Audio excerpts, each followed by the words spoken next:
Pessoal, então ontem nós começamos a ter uma conversa sobre direito à igualdade. Eu comentei com vocês algo. Eu comentei não, na verdade a gente teve mais um processo de brainstorm, né? A gente teve mais assim uma tempestade cerebral para tentar situar mais ou menos o que é que significa igualdade, quando é que ela é violada, o que é que viola a igualdade ou não.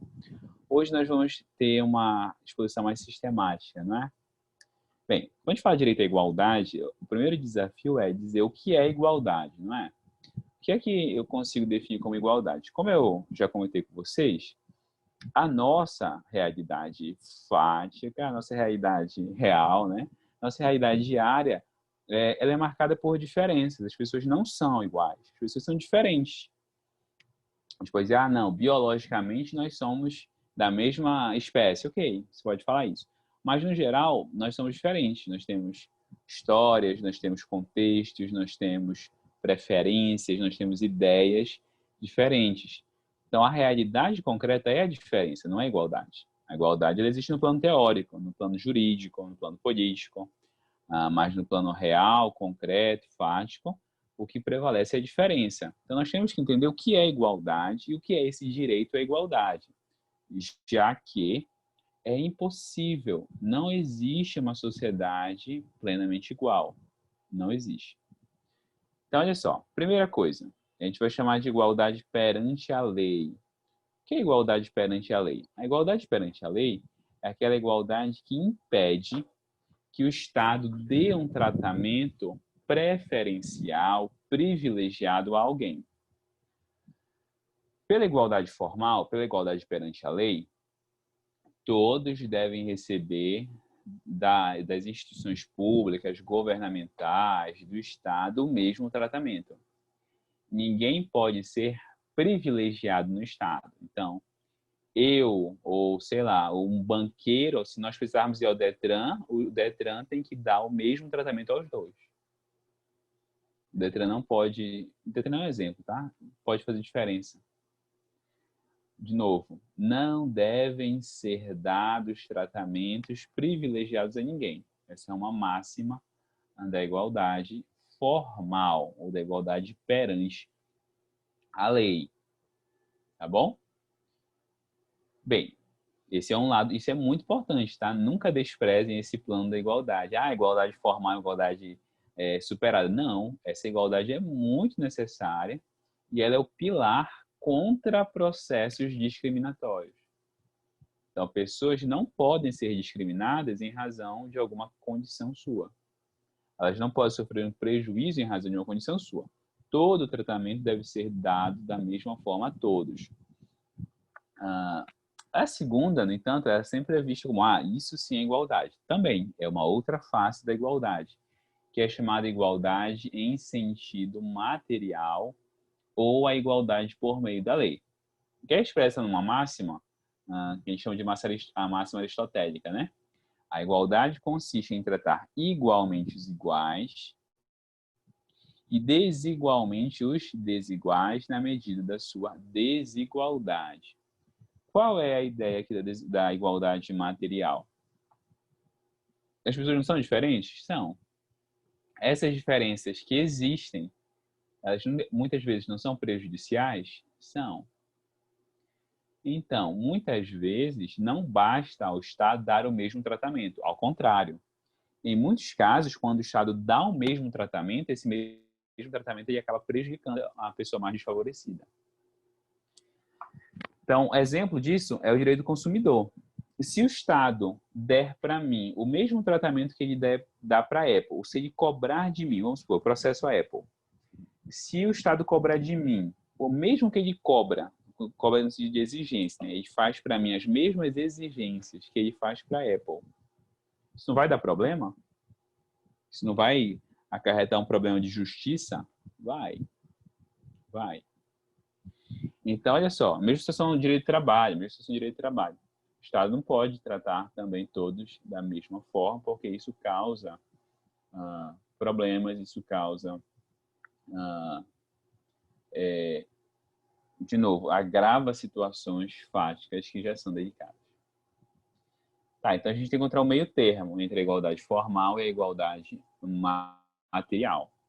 Eu não posso nem criar privilégios, mas eu também não posso deixar que a situação fática prejudique alguém. Ok? Bem, essa igualdade material, a gente ouve muito falar na sua versão de igualdade de condições ou de oportunidades.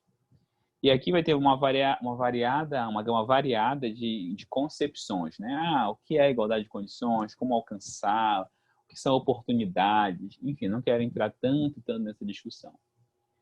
Mas o ponto aqui é, devem ser possibilitadas às pessoas, especialmente aquelas em condição de maior vulnerabilidade, o acesso a bens básicos necessários a mudar a sua condição social. Ou a que ela tem acesso a um patamar mínimo de existência. Então, como assim? Eu não devo... A ideia aqui não não pode existir desigualdade. Não, de novo, desigualdade é um fato e vai existir sempre. O ponto é, não deve existir alguém tão baixo nessa linha social que essa pessoa não consiga ter acesso a bens básicos. Saneamento básico, moradia, alimentação. Então, deve-se garantir a essas categorias, a esses grupos de maior vulnerabilidade, o acesso a bens, de novo, básicos para que eles possam ter a sua existência protegida, preservada. O que? Como fazer isso? Aí, gente, vai ter uma gama, de novo, uma gama de caminhos, tá bom? A forma como isso será feito é diversificada. Tá bom? Bem, aí volta uma coisa que eu perguntei ontem para você na nossa conversa. Toda discriminação é proibida? Aí eu disse não. Nem toda discriminação é proibida, mas bora lá. Toda diferenciação, gente, ela vai ser feita em razão de uma determinada condição. Pode ser uma condição física, por exemplo, homem e mulher, jovem, idoso, pode ser altura, condição física, pode ser uma condição, de repente, intelectual. O concurso público é uma diferenciação de condição intelectual. Tá bom? Gente, essa pode ser uma condição fática, pode ser uma diferença fática, ou seja, uma diferença da realidade, mas também pode ser uma diferença juridicamente estabelecida. A lei reconhece essa diferença. De novo, o exemplo Maria da Penha. Então, a lei diz, só aplica às mulheres. Só aplica às mulheres.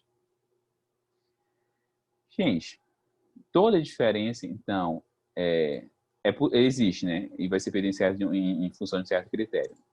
Alguma delas é válida? Eu disse para vocês, sim, é válida. Uma diferenciação, uma discriminação é válida juridicamente quando houver um fundamento legítimo para essa diferenciação.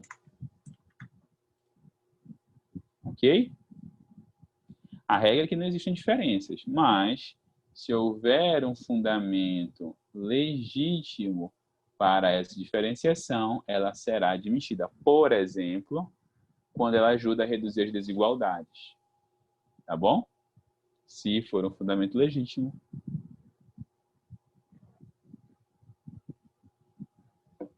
Essa diferenciação será aceita. Exemplo, Lei Maria da Penha. Lei Maria da Penha. Cotas para pessoas com deficiência no mercado de trabalho. Já viram isso? Já ouviram falar disso lá no Direito do Trabalho? Que se assegura um percentual mínimo para grandes empresas? Médias e grandes, né? Média já alcança esse percentual. Então, existe fundamento legítimo para isso? Existe. Fundamento legítimo de novo, reduzir as desigualdades. Tá bom? Gente, como eu disse, né? Então, essa diferenciação ocorre em função de algum critério. A Constituição, ela proíbe terminantemente A discriminação em função de qualquer critério. Lembram disso? Quando você diz, oh, não pode discriminar por motivo de sexo, raça, origem, tá, ok. Gente, mas a discriminação ela é aceita em função de qualquer critério de distinção, desde que seja justificada. Então, de novo, gente, pensa a aptidão física. Pensa a aptidão física. Gente, uma pessoa com deficiência física, ela vai passar em um TAF? Então, imagina só uma pessoa que não tem uma das pernas. Ele se candidatou para um concurso de agente da Polícia Federal. Ele vai passar no TAF? Não. Isso é inconstitucional? Conversamos ontem. Isso é inconstitucional? Não. Por que não? Porque a função exige. A função exige. Ah, professor, eu estou com 160 de concurso para a Polícia Militar. Emagreça, emagreça. É meu conselho para você. É meu conselho para você. Que você vai fazer concurso? Ah, professor, isso é discriminação? Não. De novo. E começa a correr, exatamente, Julen. Não, gente, de novo, a função exige isso. Agora imagina que é um concurso para professor da universidade, professor da FPA, da UEPA. Faz sentido eu ter que fazer TAF? Talvez eu me garantisse, eu não sei. Eu estou até empenhado ultimamente. Mas faz sentido ter TAF para lá? Não. Não faz sentido algum. Por que não? Porque, de novo, não faz parte das exigências para aquele cargo. O professor Celso Antônio Bandeira de Mello, já ouviram falar dele? Ele é um grande administrativista. Ele tem um livro muito, muito útil sobre esse assunto, que chama-se O Conteúdo Jurídico do Princípio da Igualdade. Aí pergunta assim, será que um critério, por exemplo, como altura, é constitucionalmente válido? Eu posso diferenciar as pessoas em razão da altura?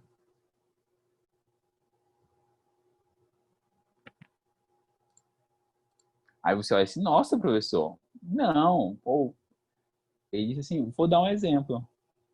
Guarda de honra da presidência da República. Os dragões da independência, já viram eles lá naquelas cerimônias solenes? Faz sentido ali, naquele caso, ter uma altura mínima e uma máxima? Aí eu disse, ali faz sentido. Ali faz sentido. Ali você tem uma razão que justifica a necessidade deste critério diferenciador. Sim, os concursos públicos que exigem o TAF, né, a história do TAF, normalmente tem essa altura mínima e a máxima. Porque, de novo, é necessário ao exercício da função. Ok? Em concursos públicos, cuja função exige essa habilidade. Ok até aqui? Todo mundo acompanhando? Bem, aí nós perguntamos assim, tá, o que é discriminação, então? E aqui especificamente a negativa, né? A positiva nós já vimos que ela é possível. Gente, a discriminação negativa, ou seja, aquela que causa prejuízo, aquela que não tem justificativa, aquela que causa um dano à pessoa envolvida, ela pode ser de dois tipos. A gente normalmente pensa na direta, mas a mais significativa é a indireta. Gente, qual é a discriminação direta? A direta é aquela prevista expressamente em uma norma, em um regulamento. Ela é explícita. Ela é explícita. Ou seja, ela diz, olha, isso aqui é só para pessoas X, isso aqui é só para pessoas Y, isso é só para pessoas Z. Gente, no sentido negativo, ela no Brasil Não existe explicitamente leis discriminatórias desde a República, tá? No sentido negativo. Ou seja, nós não temos leis, assim, pessoal, nunca teve, não. Assim, casos pontuais podem ter ocorrido. Mas não existe nenhuma lei, nenhum tipo de construção jurídica nacional que faz discriminação direta.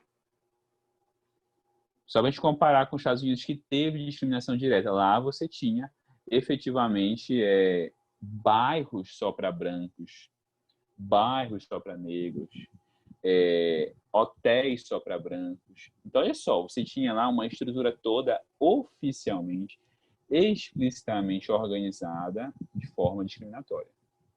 No Brasil, não, a gente não tem isso desde a República.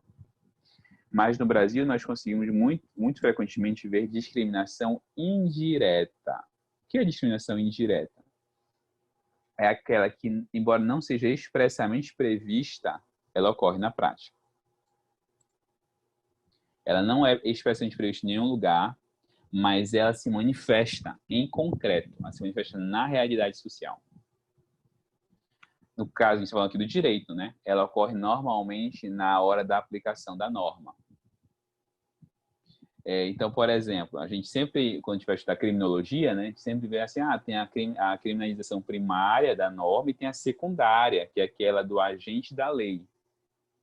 Que o agente da lei é o odiômetro na hora de fazer o baculejo. Ele vai olhar e vai ver em quem vai incidir o baculejo. Aí vai dizer, incide fulano, incide ciclano.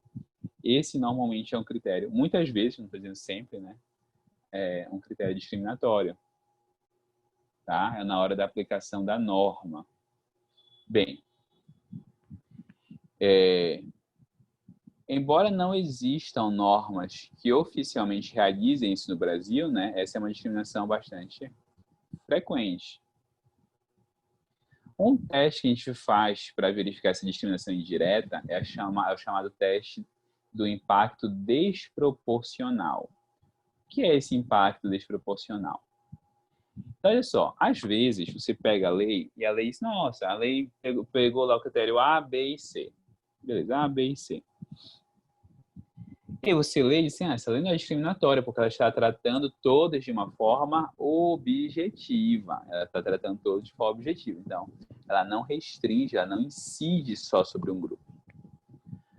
Bem, só que quando a aplicação desse critério objetivo incide sobre um grupo, você tem uma medida discriminatória. Como assim? Não estou entendendo, professor. Olha só, tem um caso bastante emblemático lá dos Estados Unidos, que ocorreu, acho que na cidade de Chicago, se eu não estou enganado. No início do século XX. A prefeitura, né, o município não, é uma organização diferente lá, mas enfim, a cidade proibiu lavanderias em casas de madeira. Tá? Foram proibidas lavanderias em casas de madeira. Aí você olha assim, isso é discriminatório? Não. Não. Assim, qualquer lavanderia que esteja em casa de madeira será fechada. Deram motivo lá pelos quais seria feito isso. Só que na prática, quando foram analisar, as lavanderias fechadas, todas ou quase todas eram de chineses. Então você tinha várias lavanderias pela cidade. As lavanderias em casas de madeira que foram fechadas eram de chineses. Ou seja, quando você olha a norma, você diz, não, essa norma não prejudica nenhum grupo. Ela simplesmente está estabelecendo um parâmetro que todos devem seguir. Só que quando incide a norma em concreto, essa norma causa um prejuízo a um grupo específico. Só pegar um exemplo mais simples, tá? Vamos supor que tivesse uma sala de aula, e tá todo mundo usando camisa preta e só uma pessoa tá de camisa vermelha. Ok?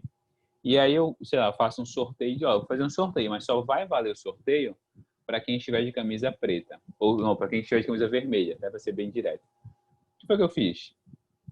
Eu peguei, em tese, aparentemente ele é bastante objetivo, mas na hora ele vai alcançar apenas um grupo e vai afastar outro.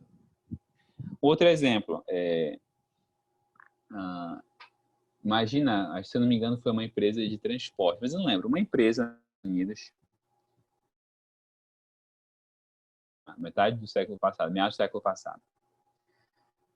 Não era uma empresa que exigia dos funcionários muito conhecimento acadêmico. Era uma empresa, uma fábrica, como se fosse uma fábrica. Não lembro exatamente qual era a área dela, mas era como se fosse uma fábrica.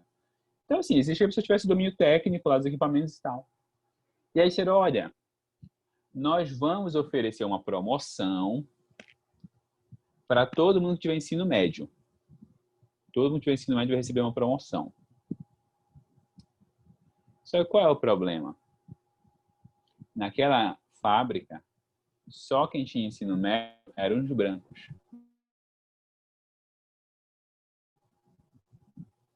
Ou seja, embora aparentemente fosse objetivo o critério, na prática ele alcançava de forma desproporcional um grupo. Isso é discriminação? Sim, isso é discriminação. Porque quando você aplica esse critério aparentemente não discriminatório, ele na prática afeta desproporcionalmente certos grupos.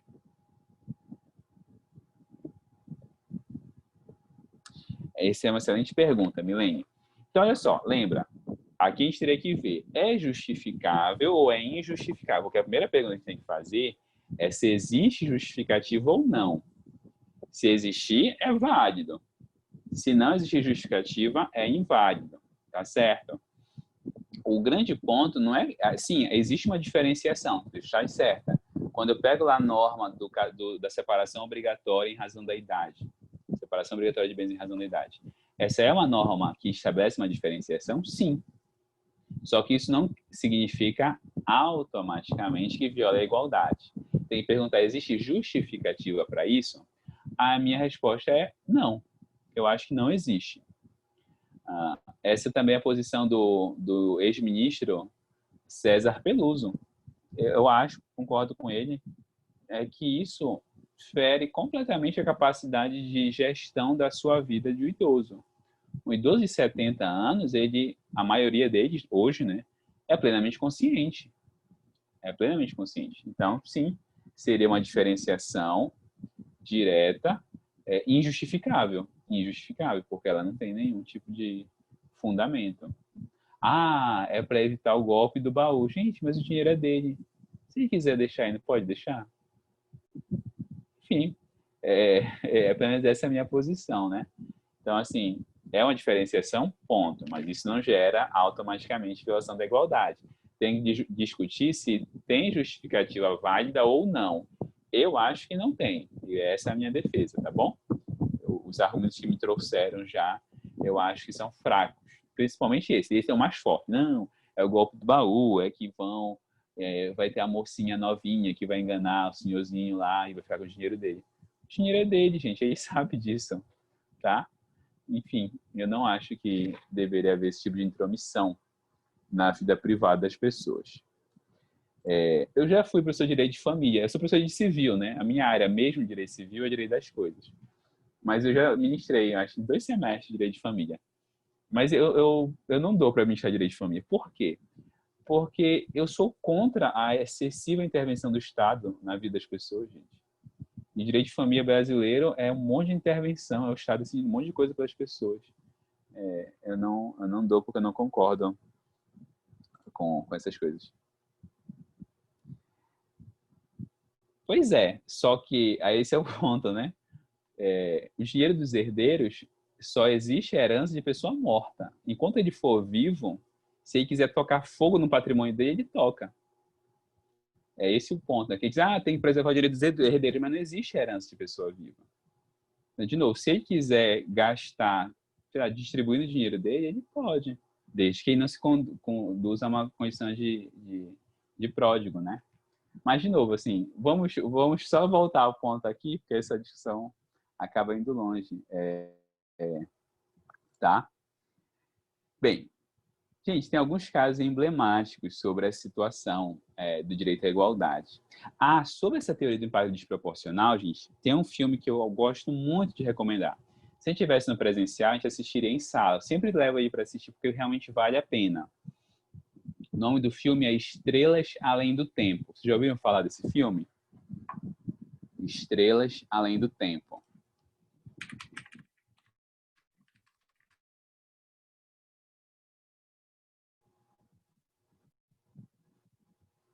É esse aqui. É um...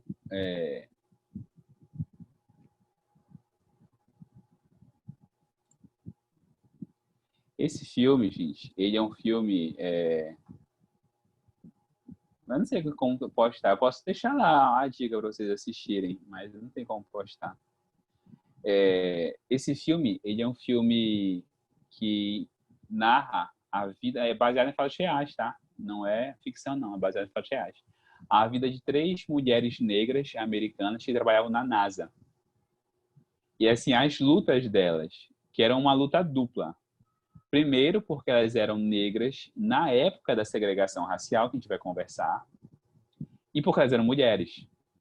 Então, assim, elas sofriam, ora por serem mulheres, num ambiente basicamente de homens, ora por serem negras, num ambiente de pessoas brancas. Então, esse é um filme extraordinário. E tem uma cena que ocorre exatamente essa teoria do impacto desproporcional.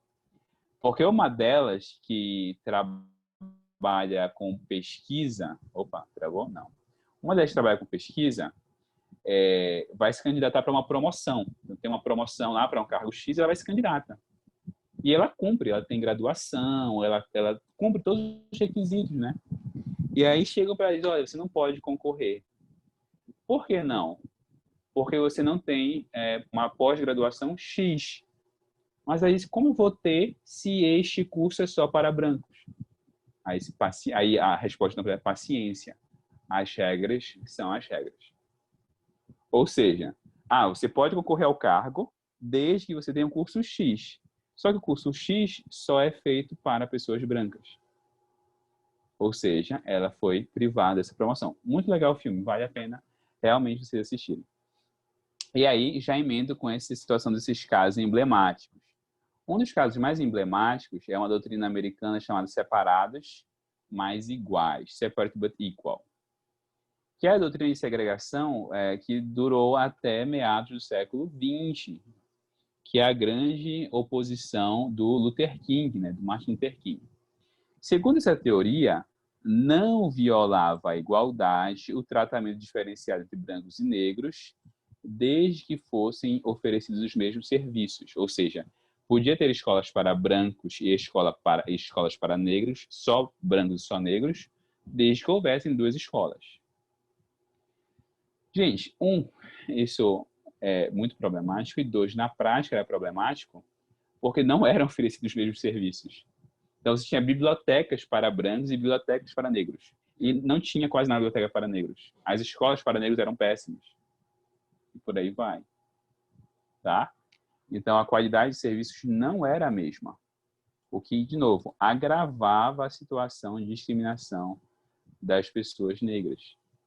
Até que surge o chamado caso Brown versus Conselho de Educação, caso emblemático no direito americano, em que a Suprema Corte reconheceu a inconstitucionalidade dessa doutrina. Essa doutrina foi declarada inconstitucional e, portanto, vencendo as políticas de segregação racial americana. Claro até aqui, gente? Bora fazer uma pausa de 10 minutinhos? Ok? A gente faz uma pausa e a gente volta às 5h45, tá bom? Eu espero vocês. Até daqui a pouquinho. Beba uma água, tome um café e voltem para a gente continuar, tá bom?